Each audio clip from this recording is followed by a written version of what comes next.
Today we are almost 8 billion people. Do we have enough to continue growing like this? And it's going to have some impact very soon on us. Dzień dobry. My name is Piero San Giorgio. I'm a Swiss author of Survive the Economic Collapse, a book that is now translated in Polish. In Poland, you still remember how hard life was, because your history has been, in a way, tragic. So you still have this knowledge that things can be very hard. And if you forget that all of what you have is because of this globalized high technology world, well, if it stops, you are going to be in big trouble. The modernity that we see now in Warsaw, it's fantastic, the development.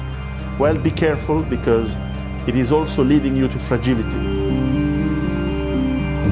Levels of debt of most economies and governments is just impossible to reimburse. It's impossible to know where the start of the collapse can be.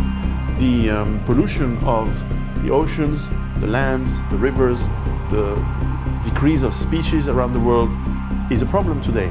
So we may have financial crisis, energy crisis, monetary crisis very soon. If a crisis happens, everything that you consider normal disappears. And suddenly you have to cover your basic needs. And we are not prepared for this as civilizations, and we're not prepared for this as individuals. So what I'm trying to tell in my book, my first book, is how we organize ourselves, how we prepare in case this happens. How are you going to feed yourself? How do you manage your health? It's the same for the hospital, for the dentists, self-medication, and be as healthy as possible on your own. It's also about the energy. How are you heating yourself in the winter? How do you generate enough electricity to have the minimum to survive? I explain also how you defend yourself.